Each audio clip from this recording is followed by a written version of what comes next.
श्रवण कुमार की कथा जनमानस के मस्तिष्क पटल पर आज भी अंकित है। मातृ और पिता के प्रति भक्ति के ऐसी कथा विरले ही सुनने को मिलती है। यह माता पिता के प्रति अतुल्य प्रेम और सम्मान का वर्णन करती है।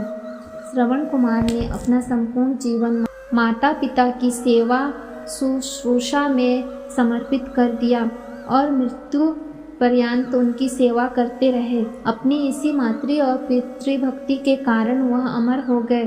श्रवण कुमार का वर्णन वाल्मीकि रामायण के 64वें अध्याय में मिलता है। श्रवण कुमार शांतनु नामक एक साधु के पुत्र थे। उनकी माता का नाम ज्ञानवती था, जो एक धर्मपरायण स्त्री थी। उनके माता पिता नेत्रहीन थे। बड़े कष्ट सहकर उन्होंने उनका पालन पोषण किया था, इसलिए माता पिता के प्रति उनके मन में अतः प्रेम और श्रद्धा थी। जब वे कुछ बड़े हुए तो अपने माता पिता की सेवा में लग गए। वे नदी से पानी भरकर लाते, जंगल से लकड़ियां चुनकर लाते, भोजन तैयार करते और घर के समस्त कार्य करते। माता पिता की सेवा करना वे अपना परम धर्म मानते थे। विवाह योग्य होने पर माता पिता द्वारा उनका विवाह करवा दिया गया, किंतु जिस स्त्री से उनका विवाह हुआ वह श्रवण कुमार के नेत्रहीन माता पिता को बोझ स्वरूप मानती थी। वह दिखावे मात्र के लिए श्रवण कुमार के समक्ष माता पिता की सेवा करती और पीठ पीछे उनसे बुरा व्यवहार करती थी। जब श्रवण कुमार को इस विषय में ज्ञात हुआ तो उन्होंने अपनी पत्नी को फटकार लगाई। तब रूठ कर वह अपने मायके चली गई और कभी वापस नहीं आई। पत्नी के जाने के बाद श्रवण कुमार ने अपने माता पिता को कभी कोई दुख नहीं पहुंचने दिया। समय के साथ श्रवण कुमार के माता पिता वृद्ध हो चले थे। उनकी इच्छा मृत्यु पूर्व तीर्थ यात्रा पर जाने की थी। एक दिन उन्होंने अपनी इच्छा श्रवण कुमार को बताई तो श्रवण कुमार उनकी इस इच्छा की पूर्ति की तैयारियों में लग गए। 2 बड़ी टोकरियों को एक मजबूत लकड़ी के दोनों छोर पर बांधकर उन्होंने कांवर तैयार किया। एक टोकरी में अपने पिता को बैठाया और एक में माता को।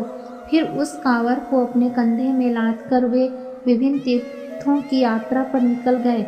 वे अपने माता पिता को काशी, गया, प्रयागराज जैसे कई तीर्थों पर ले गए। तीर्थ स्थानों का वर्णन कर वे अपने माता पिता को सुनाया करते थे। इस तरह उनके नेत्रहीन माता पिता उनकी आंखों से तीर्थ दर्शन करने लगे। एक संध्या श्रवण कुमार कावड़ लेकर एक वन से प्रस्थान कर रहे थे। उनके माता पिता बहुत देर से प्यासे थे। उन्होंने श्रवण कुमार से पानी लाने को कहा। श्रवण कुमार ने एक पेड़ के नीचे कांवर रखा और कलश लेकर जल की खोज में निकल पड़े। पास ही उन्हें एक नदी दिखाई पड़ी और वे नदी तट पर पहुंच गए। उस दिन अयोध्या के राजा दशरथ उसी वन में आखेट कर रहे थे। दिन भर वन में भटकने के उपरांत भी उन्हें कोई आखेट न प्राप्त हो सका। वे वापस लौटने का मन बना ही रहे थे कि उन्हें नदी तट पर आहट सुनाई पड़ी। उन्होंने सोचा कि अवश्य ही कोई वन्य जीव नदी तट पर प्यास बुझाने आया है।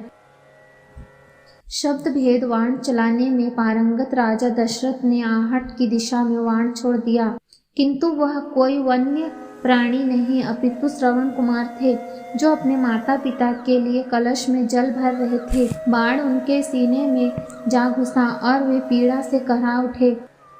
यह करहा सुनकर राजा दशरथ को अपनी त्रुटि का भान हुआ और वे नदी के तट पर पहुँचे। घायल अवस्था में श्रवण वहां पड़े हुए थे। राजा दशरथ प्रायश्चित से भर उठे। वे श्रवण से क्षमा याचना करने लगे।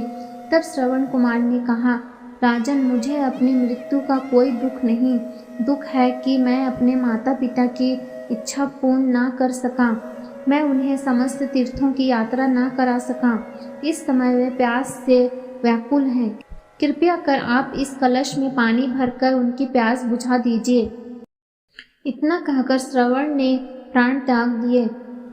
अनजाने में स्वयं से हुए अपराध से दुखी राजा दशरथ श्रवण के माता पिता के पास पहुँचे।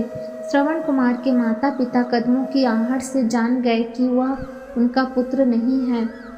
पूछने पर दशरथ ने पूरा वृत्तांत सुना दिया। अपने पुत्र की मृत्यु का समाचार सुन माता पिता विलाप करने लगे और उन्होंने दशरथ को श्राप दिया कि पुत्र वियोग में तड़प तड़प कर वह भी अपने प्राण त्यागेगा। इस श्राप के कारण राजा दशरथ को तब पुत्र वियोग भोगना पड़ा जब मर्यादा पुरुषोत्तम राम 14 वर्ष के वनवास के लिए वन चले गए। पुत्र वियोग में तड़पते हुए ही राजा दशरथ ने अपने प्राण त्यागे।